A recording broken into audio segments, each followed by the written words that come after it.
times on other trails. So this is the first real track that I've taken on. Working on this trail. Got some roots and stuff in it. Probably just because I can't take my video, but pretty substantial, really.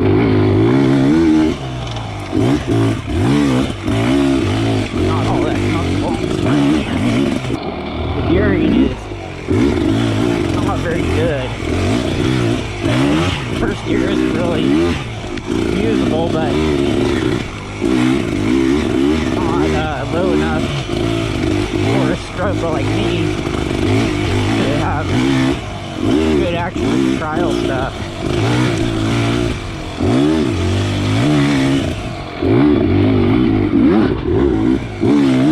And then second gear, a little bit high for doing this kind of stuff. I mean, it's got enough torque and everything that it can pull it off, but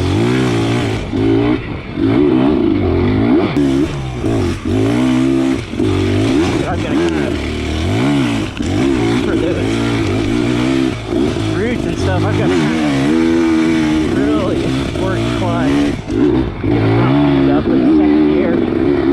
I know a lot of people use the first gear on this. This is, even though it's pretty steep one, this is second gear type stuff. I have this stock tube in the front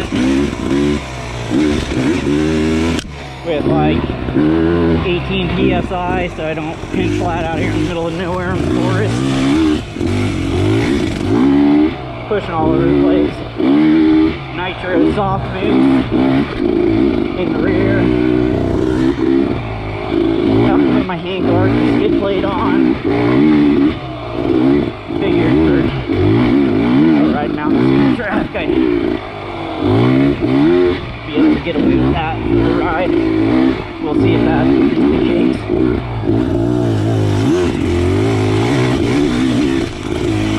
I am in the infamous Gifford Pinchot National Forest, but we're just taking it nice and easy. Riding a bunch of trails that I've never ridden before today. I'll check back in. Only a couple miles away. I'm only 4 miles in right now. It's a big day. We have 26 minutes video.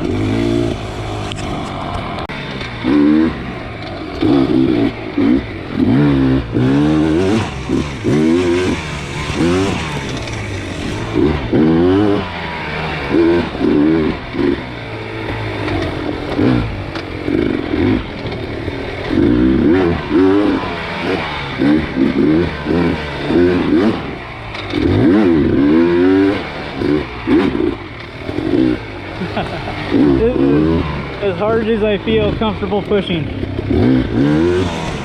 which is just a ridiculous pace. I mean, ridiculously slow.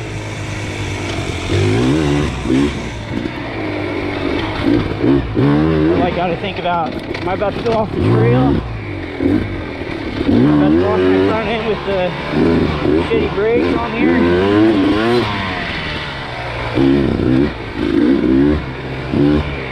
It almost feels like these foot pegs like tilt you forward. You feel really comfortable going uphill, not comfortable at all going downhill.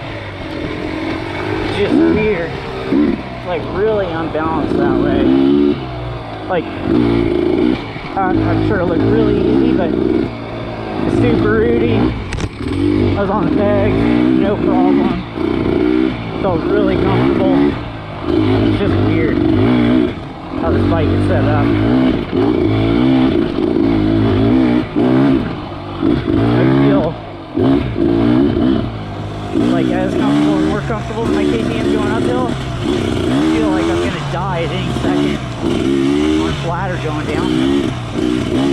Or anytime I'm pushing at all. I'm afraid to push.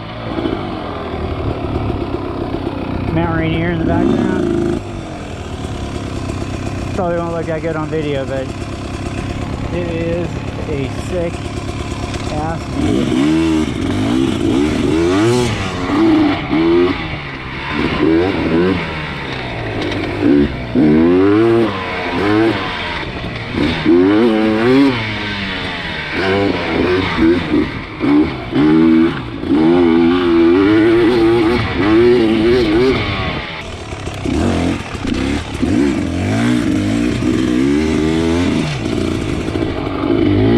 Divot turns, feels just fine.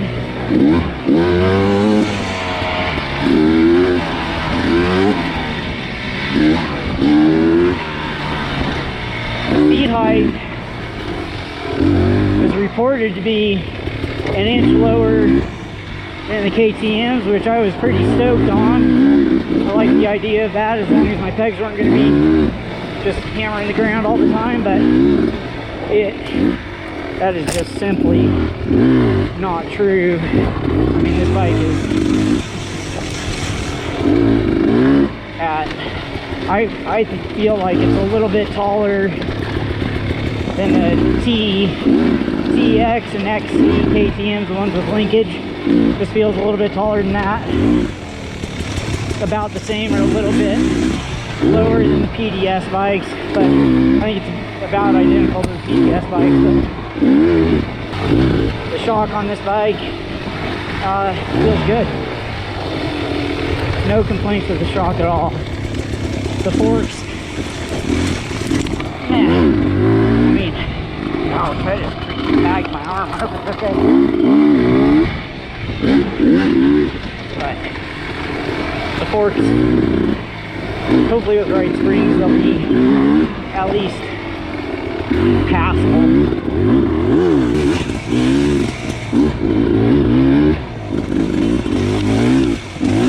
So yeah, the suspension just feels a little bit unbalanced. I don't know about the forks. It just feels weird to me. But there are times that I feel really comfortable, and then times that I don't. And the motor, I figured out what it is about the motor that's weird to me, is it takes forever to spin up. It makes my KTM 300 carb bike feel like it's fuel injected compared to this.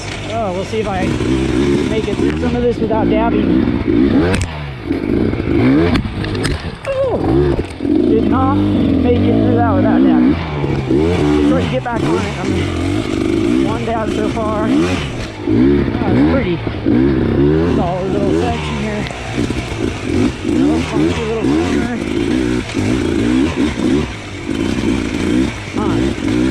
Well, I definitely picked a tough section to try to not dab. It does start up nice every time. I just hate the location of the start button. I might have to switch it over to the left side so that I can do dead engine starts. It's just the way the start button, or like put a small round start button on it or something.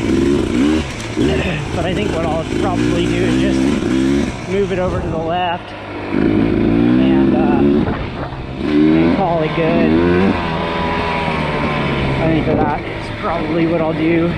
But what I was saying earlier before I had my unsuccessful no dab challenge is that the difference between my 2017 KTM 250, how fast it spun up, and my 2017 KTM 300, you know, it was like a difference between a 250 and a 300.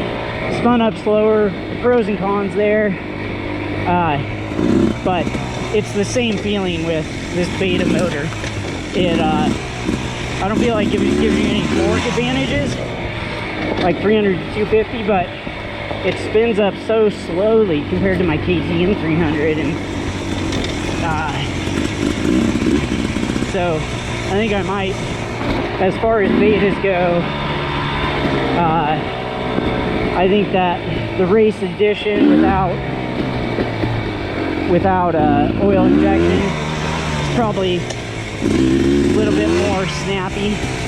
You know, the KTM's, the XCWs, the XCs, there's not much difference, but I would imagine there is in the beta. It's just, I don't think a lot of people that race are going to like how slow this spins up, but it's a perfect trail riding motor for like vet class dudes that are just coming out to have a good time. I think the rideability thing does come into play, but you know, I want to have a good time riding trails and try to be competitive and old broken down man A-class racing. So I mean, or at least feel like I'm competitive. I'm not going to be winning a bunch of races or anything. Just want to not be, enough that I'm not frustrated. So anyway, I think that's the last little bit that I have on the motor. Great trail riding motor. I don't know about like hard enduro racing. Having a motor spin up fast, there are some definite benefits to that. So all right, we will try a dead engine start and see how I do.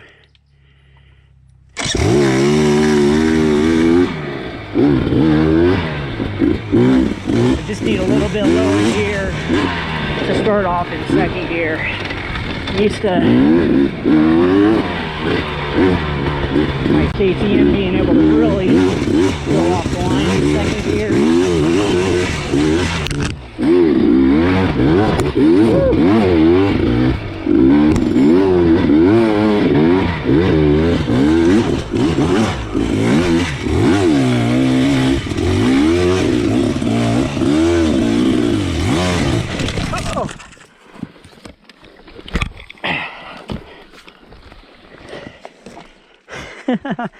That was my first ever crash. Oh no, oh no, no, no, no, no. Mama went that way, baby went that way. Come on, mama. Go back, go back, go back.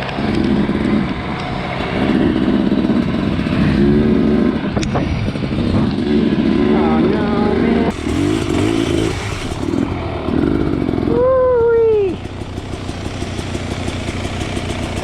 Nope. Nope, nope, nope. Not out here.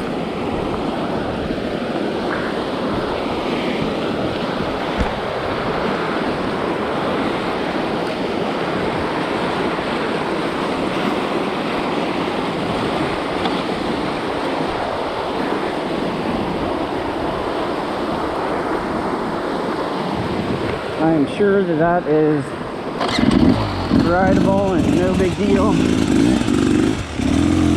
but no chance I'm taking a chance out here by myself.